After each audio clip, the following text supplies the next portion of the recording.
Quarta-feira de Libertadores e de um jogaço no estádio do Mineirão, em Belo Horizonte. Lá, Atlético Mineiro e Palmeiras empataram por 2-2. O Galo saiu na frente, começou melhor, fez 2-0, mas o Palmeiras, valente, foi buscar o empate. E os dois times mantiveram invencibilidades importantes, que a gente vai falar daqui a pouquinho ao longo do programa. Você aí de casa, você já sabe, pode participar com a gente, o caminho é muito conhecido. Por meio da hashtag Troca de Passes, você conversa com a gente, manda a sua opinião, a sua cornetada, e na medida do possível a gente vai conversando ao longo do programa de hoje. Mais uma vez comigo, Paulo Vinícius Coelho, PVC, boa noite. Que grande jogo no Mineirão, hein, PVC? Grande jogo. Boa noite, Felipe, boa noite, Grafite, a você que está em casa. Você viu como foram proféticas as entrevistas dos dois técnicos na chegada ao Mineirão? Perguntados assim, o Abel e o Cuca vão se enfrentar pela terceira Libertadores consecutiva. Os dois disseram a mesma coisa. Não é um duelo de estratégias, não é o Abel contra o Cuca. E quem decidiu foi o craque. Quem mudou o ritmo do jogo, quem mudou a cara da decisão, quem colocou a vida do Palmeiras foi o Scarpa. Taticamente o Atlético foi melhor, individualmente o Palmeiras teve o craque do jogo. Mais uma vez também com a gente, Grafite, esteve ontem aqui no Troca de Passes, hoje está de novo para nossa alegria. Grafa, o resultado foi melhor para o Palmeiras do que para o Atlético, dá para dizer, porque pelo menos aparentemente a gente vai desenvolver melhor ao longo do programa, mas foi um jogo melhor do Galo hoje, né? Boa noite, Grafa. Boa noite, Felipe, PVC, amigas e amigos do Troca. Realmente, para o Palmeiras foi um resultado excepcional, né? Depois de estar perdendo por 2-0, buscar um 2-2 dentro do Mineirão contra o Atlético, é um resultado excepcional para o Palmeiras, muito bom. O jogo a disputa está totalmente aberta ainda para o jogo da volta, mas o Galo deu uma resposta forte, né? Depois da derrota para o Inter, teve uma boa atuação. Mas como o PVC trouxe, né? O Palmeiras tem alguns destaques individuais hoje que foram primordiais para esse empate aí. Jogão de bola, Felipe. Para começar, vamos falar sobre as formações dos dois times, o que os técnicos pensaram no início da partida. Por isso eu vou colocar logo de cara aqui o campinho com a escalação que o Cuca mandou a campo para esse jogo contra o Palmeiras, lá no estádio do Mineirão, com 57.140 torcedores, mais de 4.200.000 reais de renda. Vamos começar com a escalação? O time colocado pelo Galo no início do jogo, lembrando que o Guilherme Arana, como a gente já conversava ontem, realmente foi vetado, né? Tá aí o campinho do Palmeiras primeiro, ó. O campinho, a escalação do Palmeiras pro início desse jogo, o Abel Ferreira... Você quer ver o Atlético? Vamos ver o Atlético. Bota o Atlético então pra nós. Você tá me atrapalhando aqui hoje, o PVC. Atrapalhando você. Pô, vamos lá, agora sim o Galo aí, ó. Everson no gol, Mariano, Natan, Júnior Alonso e Rubens na lateral esquerda. Ele não optou pelo Dodô, né, PVC? Era uma oportunidade, era uma opção. O Arana, como eu disse, por causa de lesão ficou fora. Aí o meio campo com Otávio, Jair e Zarate. O Alan estava fora por causa de suspensão. E no ataque, Ademir, Hulk e Keno. O Nacho acabou começando a partida no banco de reservas. Te surpreendeu a escalação do Atlético? Surpreendeu pela ausência do Nacho, só pela ausência do Nacho. Embora ontem eu tenha dito que eu achava que ia jogar o Dodô, como o Dodô tá voltando, ele optou pelo Rubens, era um ou outro. Me surpreendeu mais o Nacho no banco. Agora, o que foi que ele fez? Já a gente vai detalhar taticamente o que aconteceu. Ele jogou um 4-1, 4-1 ou 4-3-3 e empurrou os dois meias. Você vai dizer, o Cuca escalou 3 volantes. Não, ele escalou 3 jogadores de combate e criação. O que o Jair jogou hoje, ele só não foi melhor em campo por causa do Keno e por causa do Scarpa. Mas o Jair também jogou demais na noite desta quarta-feira. Inclusive apareceu dentro da área para sofrer o pênalti que o Hulk bateu e colocou naquele momento o Atlético em vantagem no jogo. Ô Grafa, vamos colocar aqui o campinho do Palmeiras pra gente mostrar como o Abel entrou em campo. O Palmeiras sem nenhuma grande surpresa, né, PVC? O time que o torcedor palmeirense já está se acostumando. Não teve o Rony mais uma vez. O Rony está quase pronto para voltar ao time, mas não foi dessa vez ainda. O Everton, Marcos Rocha, Gustavo Gomes, Murilo e Piquerez. Danilo, Zé Rafael, Rafael Veiga, Dudu, Scarpa e o Flaco Lopes na frente. O que deu errado para o Palmeiras no primeiro tempo, Grafa, em virtude do que aconteceu na primeira etapa, só para o torcedor em casa ter uma ideia, foram 15 finalizações do Atlético Mineiro contra apenas uma do Palmeiras nos primeiros 45 minutos. Foi quase que um massacre do Galo. Por que, Grafa? O meio-campo mais ativo do Atlético Mineiro, né? Sem o Nacho, né? Que é um jogador mais leve, né? De toque de bola. É um jogo, o Palmeiras tem um meio-campo muito forte fisicamente, que joga também. E o Cuca, com a saída do Nacho, equilibra essa condição física no meio campo. Só que o Atlético foi bem superior no primeiro tempo. O Keno teve 2 oportunidades logo no começo no primeiro tempo, né? Se abre o placar ali, a história do jogo talvez seria outra. Mas mesmo assim, o Atlético no primeiro tempo amassou o Palmeiras. Amassou assim no bom sentido, né? Pelo número de finalizações que teve, de ações ofensivas que teve. Eu acho que aí no intervalo o Abel consegue regularizar, né? Dar uma organizada na equipe mais taticamente.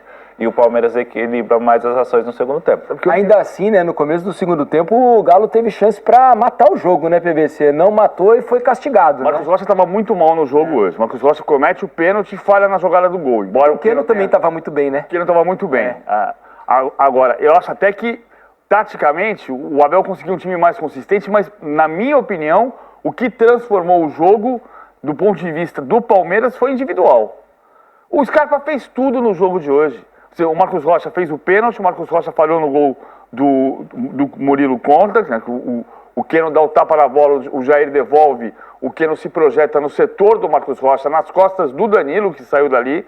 O que o Cuca conseguiu fazer, o que o Atlético conseguiu fazer com a movimentação ofensiva foi desencaixar uma marcação que estava baseada em encaixes individuais, e os encaixes desencaixaram, com perdão da redundância, porque o Jair não parou, porque o Jair se infiltrou, porque o Keno não parou, o Keno entrou em diagonal, porque o Hulk saiu da área. Toda vez que o Hulk saiu da área, ele abriu um corredor enorme para o Atlético jogar, e o desencaixe só foi solucionado no Palmeiras no primeiro tempo. Foi um chute do Palmeiras no alvo, um chute pro gol, que foi a cobrança de falta do Scarpa.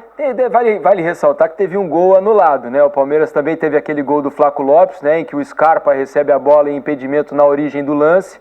O Palmeiras marcou o gol, mas essa finalização não vai para a estatística, porque o impedimento foi anotado, mas mesmo nesse depois caso, com a ajuda do VAR, né? Mesmo nesse caso, a jogada foi do Scarpa. Foi do Scarpa. Tudo foi do Scarpa. Tudo passou pelo Scarpa e pela bola parada, que é o ponto mais forte deste Palmeiras neste momento da temporada. A cobrança, o gol do Murilo sai de uma cobrança de falta do Scarpa na trave, o gol do Danilo sai de uma cobrança de escanteio do Scarpa. Então é tudo muito a bola parada, e o Scarpa, taticamente, o Atlético foi superior ao Palmeiras. E o Scarpa foi o ponto de desequilíbrio. Do outro lado, o Marcos Rocha você pode dizer também, mas acho que o Atlético conseguiu, no meu ponto de vista, desencaixar o que o Abel queria encaixar na marcação. Impressionante como o Keno, e normalmente às vezes o Jair aparecia ali para tabelar, a hora foi o Hulk, como as tabelas pelo lado esquerdo do ataque do Atlético envolveram a defesa do Palmeiras do lado direito, né?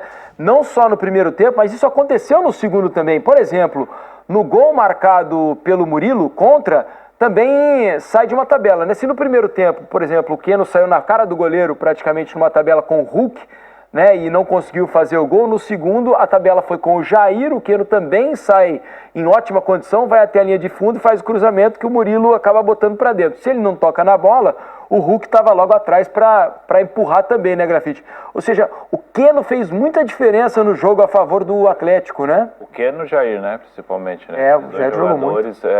Foram fundamentais nessas ações, né, do toca, passa, né, toca, vai passando. As ações ofensivas, a movimentação, não ficar estático, esperando a bola no pé, querendo jogar, igual o Atlético vinha jogando alguns jogos do Brasileirão, só com a bola no pé, sem a dinâmica, sem infiltração. Hoje o Atlético foi superior ao Palmeiras, taticamente, como o PVC trouxe. E essa dinâmica de jogo, somente do Keno, né, individualmente, né, ele está voltando de uma lesão, já está melhor fisicamente, e foi fundamental. Agora eu quero ver como é que os treinadores vão pensar o próximo jogo, né, na próxima semana só, mas pensando também em tudo que aconteceu nessa partida. Vai ser um duelo tático muito, muito grande na próxima semana. Promete ser um jogaço na volta no Allianz Parque. O PVC, o Vinícius está perguntando aqui na hashtag Troca de Passes, e é exatamente a mesma coisa que eu ia perguntar. O Galo cansou no segundo tempo? Porque foi um jogo de uma intensidade enorme do Atlético ali, mais ou menos ali por 25, 30 do segundo tempo. O nível de intensidade do Atlético baixou muito, né? Eu não tinha pensado desse ponto de vista. De fato, o Atlético tomou o gol do Flamengo na Copa do Brasil no finalzinho do jogo, toma o gol do Palmeiras no finalzinho da partida. É uma mudança de comissão técnica. Agora a gente não vai também transformar em vilões todos os que foram embora. Claro que não. Né? Agora, pode ser um aspecto também. Pode ser um aspecto. Saíram o Júnior Alonso, que me parece vai virar dúvida para o jogo da semana que vem. Saiu o Rafael Veiga, que aparentemente está fora do jogo da semana que vem. O Palmeiras foi com fôlego até o final. Aí eu vou destacar, o grafite pode responder também a questão do cansaço. Eu vou colocar ao contrário, que é uma valorização do trabalho do Daniel Gonçalves e dos preparadores físicos do Palmeiras. O Palmeiras completou de 51 jogos na temporada e nós estamos no dia 3 de agosto. Vai bater 79 jogos na temporada se fizer tudo que tem para fazer. E desde maio, o Departamento de Saúde e Performance do Palmeiras está dizendo que vai sustentar fisicamente. É verdade que tem tido alguns problemas musculares, do Marcos Rocha, que teve uma mialgia, do Rafael Veiga, do Rony, que não pôde voltar hoje ainda. Mas o time está sustentando para fazer o gol de empate no último instante e é porque está sustentando. E com um detalhe raro, viu, PVC e Grafa? O Abel hoje não fez 5 substituições. Isso tem sido muito raro aqui no futebol brasileiro. Hoje o Abel fez 3 mexidas só. Enquanto o Cuca mexeu 5 vezes no Atlético, o Abel fez 3 substituições. Ele coloca o Mike no lugar do Marcos Rocha, ele coloca o Menino no lugar do Rafael Veiga, que saiu machucado, e coloca o Navarro no lugar do Flaco Lopes. É um sinal de que o abacaxi estava bom? Não, eu acho que não.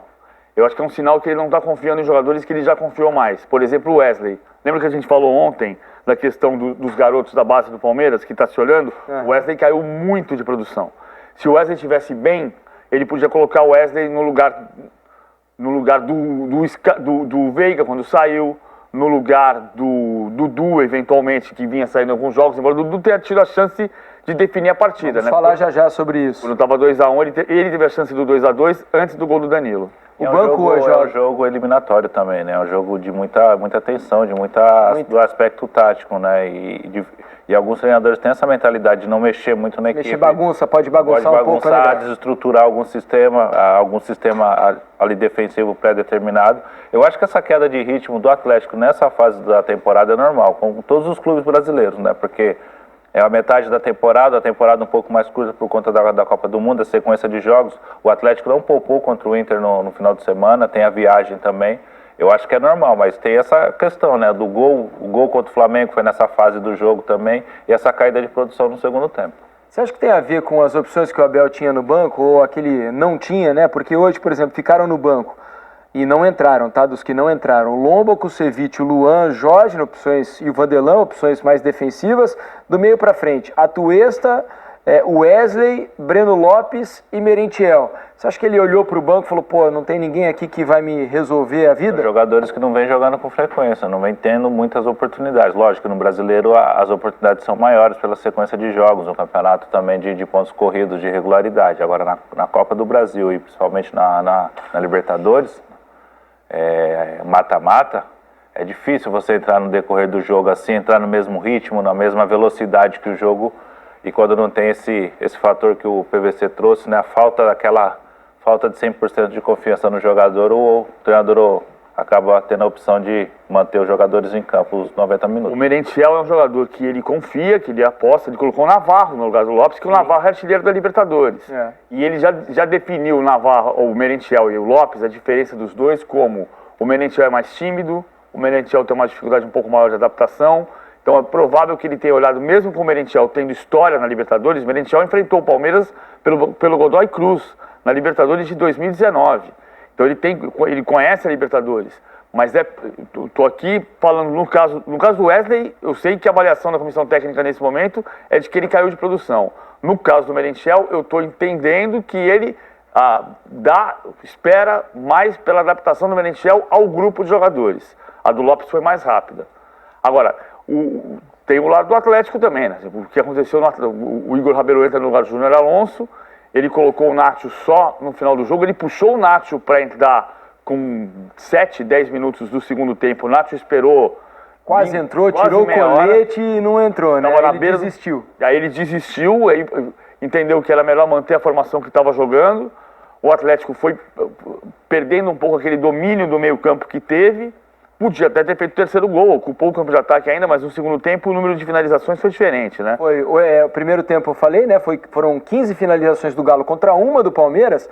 No segundo tempo o Palmeiras conseguiu equilibrar o negócio. E aí o Galo finalizou mais 7 vezes no segundo tempo contra 8 do Palmeiras. O que o Abel fez de diferente para melhorar o Palmeiras no segundo tempo e equilibrar um jogo que estava absolutamente descontrolado do lado do Palmeiras, desestabilizado, desequilibrado?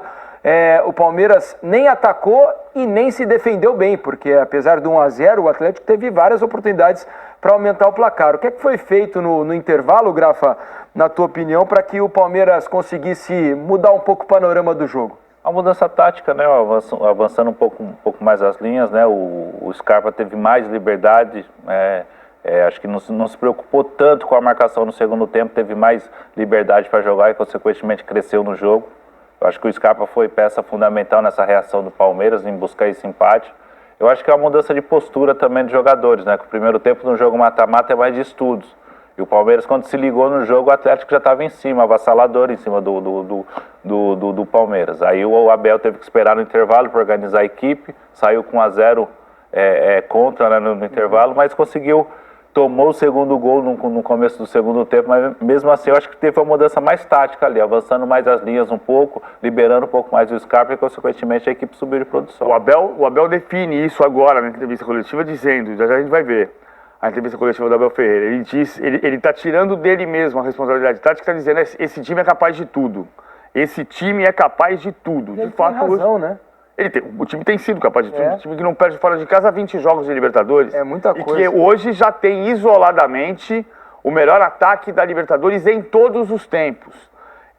Até o começo do jogo eram 33 gols, era um recorde empatado com o Flamengo de 2021 e com o Palmeiras de 2020. Agora esse time tem o melhor ataque da Libertadores, a defesa menos vazada da Libertadores e o melhor ataque da Libertadores em todos os tempos, 35 gols marcados. Espetacular. E olha outros números, né? 16 jogos de invencibilidade do Abel na Libertadores. O Abel nunca perdeu fora de casa na Libertadores. 16 jogos, 2 vitórias e 4 empates. Perdeu PVC... um jogo em casa por Defensa e Justiça só, Exatamente. Fora no total, somando também os jogos com o Filipão, né? Já são 20 jogos de invencibilidade numa competição tão difícil como é a Libertadores.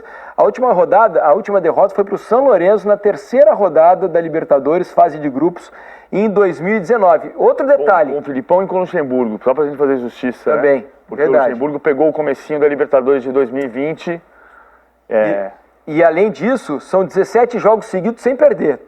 Tanto faz dentro de casa ou fora de casa. São números realmente expressivos desse Palmeiras aí do Abel Ferreira. E aqui estão esses números que eu estava acabando de dizer aqui, ó. Um aproveitamento de 80%.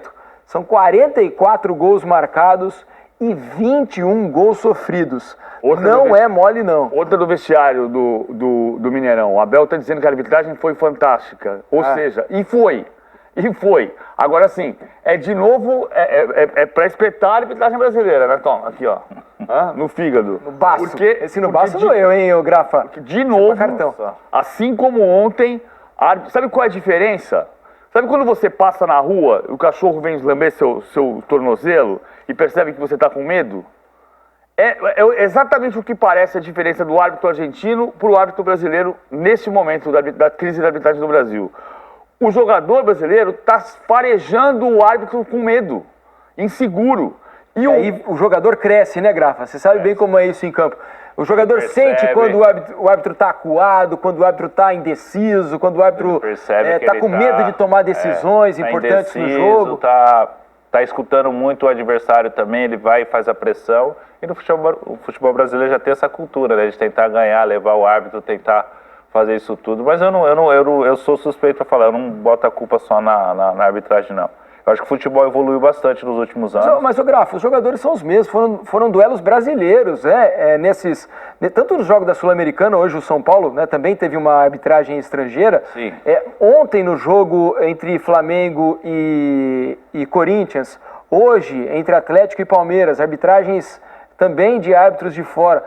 Não, a gente não viu rodinha, a gente não viu reclamação em excesso, desrespeito com os árbitros, arbitragens muito seguras. Os jogadores são os mesmos que disputam o Campeonato Brasileiro e fazem essa balbúrdia toda. Por que o comportamento foi tão diferente, a arbitragem foi tão mais tranquila em jogos que costumam ser muito mais tensos, como são os jogos de Libertadores. Qual que é a explicação, Grafa? Diz pra nós. Um ditado na Libertadores que eu já ouvia quando nós jogávamos Libertadores, que o jogo de Libertadores é diferente, o árbitro deixa jogar, não tem aquele cai-cai que tem aqui no Brasil, não tem o jogo parando toda hora. Então o jogador já sabe que árbitro estrangeiro, árbitro argentino, os outros árbitros sul-americanos, eles deixam o jogo rolar, principalmente na Libertadores.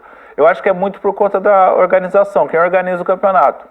A Conmebol, a Federação Sul-Americana lá que organiza o campeonato, já tem uma regra para os árbitros, deixa o jogo rolar sem ficar desse mimimi para. E aqui no Brasil não, aqui no Brasil a gente não tem esse controle nos árbitros, né? Tá começando a ter agora. Você não acha que a comissão de arbitragem dá essa orientação para os árbitros, mas é difícil de entender o porquê que a coisa no campo não está rolando. Mas quando a coisa já está assim, inserida na cultura do futebol, é difícil mudar. Eu tenho a seguinte tese, que o futebol evoluiu bastante, né? Hoje o futebol alta performance, os jogadores, na minha época corria 7, 8 quilômetros, os caras correm 10, 12 hoje, tudo. As comissões técnicas aumentaram, a longevidade dos jogadores, tudo profissionalizou, está tudo perfeito. E os árbitros continuaram no mesmo, não são profissionais ainda, muitos têm o emprego que depende para o seu sustento, ou seja, você não pode o futebol crescer tanto e os árbitros não acompanhar esse crescimento. Então é difícil colocar a culpa só nos caras também. Agora, diga. Não, estava lendo a hashtag Troca de Paz aqui, o Wilson Faustino pergunta, na verdade ele não pergunta, ele faz uma afirmação. Ele diz que o Gustavo Scarpa é o jogador mais decisivo hoje no futebol brasileiro, não só pelos gols, mas pelos passes e movimentação dentro de campo. O Scarpa está jogando mais com a Arrascaeta hoje? A gente tem que tomar cuidado para não ficar levantando, assim, decidindo, elegendo um cara a cada semana, né? A não ser que a gente diga que é o craque da semana. Não, quem disse foi o Wilson Faustino, eu só perguntei se ele estava certo. Só não vou dizer, assim, eu acho que o Scarpa é o melhor jogador do Campeonato Brasileiro. A Libertadores a gente tem até aqui um momento diferente, o Scarpa tem 5 gols e 2 passes para gol, porque hoje ele não deu passe para gol, né? Ele bateu a bola na jogada, mas não conta como assistência. Ele participou dos 2 gols, mas não contou como assistência. Acho que hoje ele foi o cara mais decisivo da partida. Hoje ele mudou o rumo do jogo. Mas eu não digo que ele é o mais decisivo do Brasil, porque 2 semanas, um mês atrás, a gente ia dizer que era o Hulk. É verdade, o Hulk estava jogando muita bola.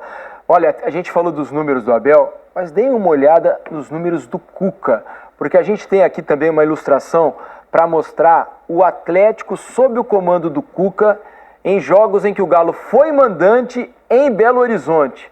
Dá uma olhada nisso aqui, ó, no total, né, nas 3 passagens do Cuca pelo Atlético.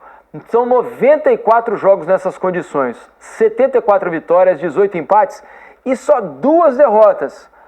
As 2 derrotas foram pro Fortaleza no Brasileiro de 2021, aquele jogo que foi a estreia do Brasileiro, né?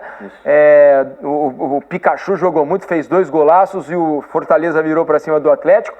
E a outra derrota foi pro Atlético Paranaense, lá em 2013.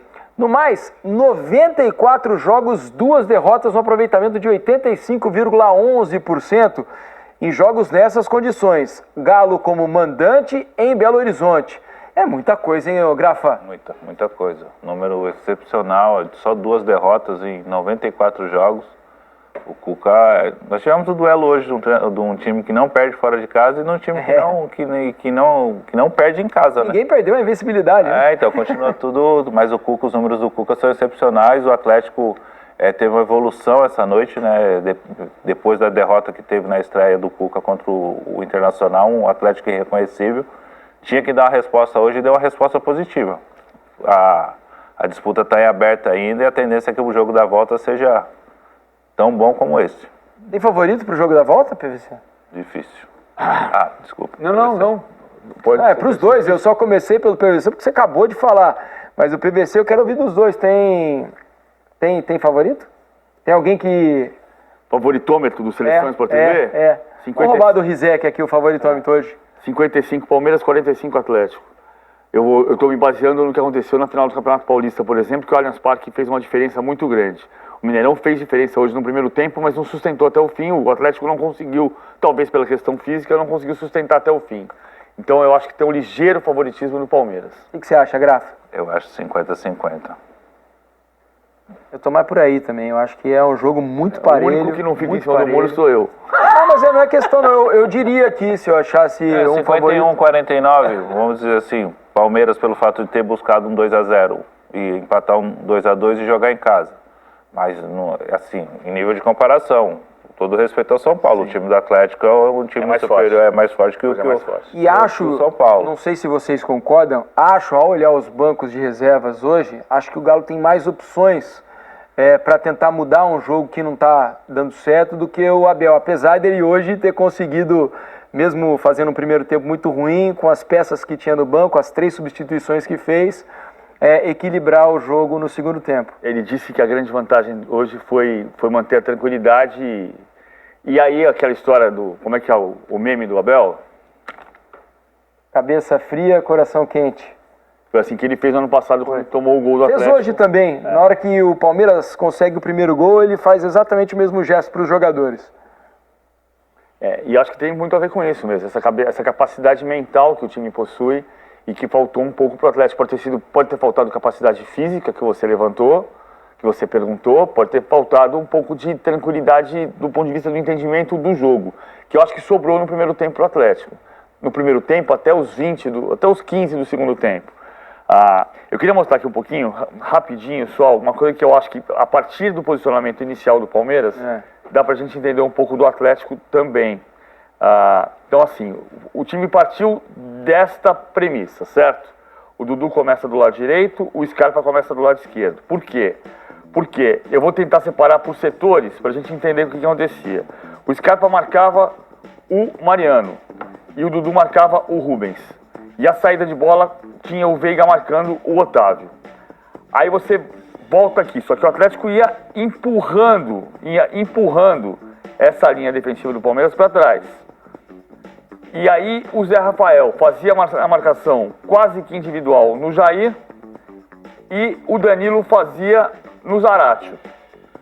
Aqui o Piquerez pegava o Ademir e o Marcos Rocha não era tão simples assim, porque o que acontecia com o Marcos Rocha? Ele fechava como terceiro homem na saída de jogo e vinha acompanhar o Keno, porque aconteciam 2 movimentos. O Keno fazia esse movimento na diagonal e o Jair fazia isso aqui. Então, por exemplo, na hora da movimentação do lance do pênalti, o Jair estava aqui dentro da área. E na movimentação da defesa, o Murilo já tinha sido arrastado pelo Hulk. O Murilo marcava o Hulk, o Gomes sobrava e o Marcos Rocha pegava o Keno. O Rocha estava do outro lado. O que mudou, que foi o que o Grafite definiu, acho que definiu bem melhor do que eu estava conseguindo definir. No segundo tempo, o Danilo sai um pouco mais pro jogo, o Scarpa circula um pouco mais por dentro, já tinha invertido, o Scarpa tinha vindo para a direita, o Dudu tinha vindo para a esquerda, e o Scarpa começou a criar da direita para dentro, e foi empurrando, aí o Palmeiras no segundo tempo começou a empurrar o Atlético para trás. Mas até ali, no jogo, o que mandava muito era o posicionamento, principalmente desse cara aqui, ó. Porque ele não para quieto nunca, ele tá sempre aqui. E foi, se você for lembrar, foi o Jair no ano passado com uma projeção também, que vai na linha de fundo e faz o cruzamento pro Vargas marcar o gol do 1-0. É verdade. E depois é o Verón que dá o passe pro Dudu empatar o jogo. É verdade. O Jair jogou muita bola hoje, né? Eu tô dando uma olhada aqui na hashtag troca de passes. Olha, o Rafa Bova faz uma pergunta interessante. Eu não sei se vocês vão concordar com ele. Ele diz, o Palmeiras mudou da água pro vinho com a saída do Veiga. Triste, mas verdade. Depois disso, o time conseguiu controlar o jogo. Você acha que tem a ver, Grafa? Eu não vejo assim, com a saída do Veiga foi fundamental não, mas o Veiga não vive um grande momento, né? Desde a lesão dele ele não conseguiu repetir aquele futebol dele e o jogo do Palmeiras passa muito pela atitude dele, pela capacidade, pela desenvoltura dele. Eu acho que ele não vive um bom momento e consequentemente pelo fato dele ter sido nos últimos anos aí um jogador decisivo para o Palmeiras, ele continua como titular. Mas, assim, pode ser um caso assim de já começar a ver, o Veiga não está vivendo um grande momento, melhor trocar ele de posição, avançar ele mais um pouco, deixar ele jogar um pouco mais pelos lados de campo, porque é um jogador que é fundamental. Mas eu não vejo como sendo o fator da saída do Veiga como a subida de produção do Palmeiras no segundo tempo. Para quem viu o jogo, né, no segundo tempo, o Dudu perde um gol, em que uma bola é cruzada, o Dudu se antecipa, o Mariano escurrega. 37 do segundo 37 do segundo tempo. Você que esteve lá, a gente tem falado às vezes aqui de gramado, a gente fala muito do gramado do Castelão, que tá ruim, o do Mineirão não é um gramado ruim, mas também não está em perfeitas condições. Hoje a gente percebeu isso em alguns momentos do jogo. Naquele especificamente, o gramado atrapalhou o Dudu, Grafa? Eu acho que o Dudu ficou um pouco surpreso com a chance clara que surgiu dele sozinho ali, porque a maneira como ele finaliza, né, ali é só um tapa seco na bola, a gente vê que ele faz um movimento de chute um pouco que não há necessidade daquele movimento. Acho que o Dudu se assustou quando ele se apareceu sozinho na cara do gol e não conseguiu finalizar com clareza. É gozado que ele estava tão sozinho, mas tão sozinho, que não dava existe... até para dominar a bola. Porque não existe aquele... Porque não tinha ninguém marcando, muito difícil aparecer uma situação, é muito difícil aparecer a situação daquela, sozinho no meio da área. Pra frente da marca do pênalti, sem ninguém na frente, né? Você já viu aquele gol? O gol que o Dudu não fez, você já viu essa jogada? Qual? É a jogada do gol do Palmeiras contra o Flamengo, lá em Montevidéu. Muito parecido. O gol do Veiga. O gol do Veiga. Sim. É verdade, tem semelhança. A bola sai, em Montevidéu, sai do Gustavo Gomes. Nas costas do Mike vai no fundo, ele bate pra trás, o Veiga chega batendo. Hoje saiu do Mike, o Scarpa vai no fundo, cruza pra trás, o Dudu chega batendo, só que ele chegou sem o mesmo equilíbrio, né? Porque o Veiga chegou de frente pra bola, e o Dudu chegou de lado. Outra coisa, pensando no segundo jogo, né? Que o Atlético tem que ter atenção e o Palmeiras, mais uma vez, se fez valer dessa qualidade que tem na bola parada. O Atlético não conseguiu marcar a bola parada, né? Dois lances, claro que com características diferentes, né? Uma falta frontal, o Scarpa bate quase com perfeição, porque ela bate no ângulo, mas no travessão, o Murilo no rebote acaba fazendo o gol. E a outra num escanteio, que o Dudu baixinho, lá no segundo pau, cabeceia sozinho para o meio da área e sai o segundo gol do Palmeiras. A bola parada é um ponto para o Atlético se atentar aí, porque normalmente é muito forte do Palmeiras, Grafa, decidiu o jogo. É um aspecto decisivo, tanto para o Atlético como para o Palmeiras. Só que eu acho que para mim o grande desafio do Cuca nessa volta ao Atlético é organizar o sistema defensivo, que já foi muito mais sólido no ano passado, esse ano vem sofrendo bastante, mesmo teve a chegada do Godin, a saída do Godin, a volta do Alonso. O Natan não é o mesmo Natan do ano passado também, é normal, né, você manter o mesmo nível do ano passado, mas o Cuca vai ter um desafio para organizar essa defesa. E o Palmeiras a gente sempre soube, tanto é que o Gustavo Gomes se não é o terceiro, é o quarto artilheiro da equipe esse ano, com muitos gols pelo alto. Então é uma jogada forte do Palmeiras que o Atlético não se atentou hoje, porque o Dudu é um jogador de baixa estatura, cabecear sozinho no segundo pau E o Murilo também é artilheiro, já fez 7 gols. E o Gomes Palmeiras tem 7 só no Brasileirão. Pois é, então os zagueiros do Palmeiras realmente são quase atacantes, né? Na bola parada eles são muito fortes, muito fortes. Então é isso aí, galera palestrina. Não se esqueça de deixar seu like no vídeo e de se inscrever no canal se ainda não for inscrito. E ative o sininho de notificações para ficar por dentro de mais informações do nosso Verdão. E compartilhe o vídeo para a ajuda do crescimento do canal. É isso aí. Tamo junto. Obrigado. Falou.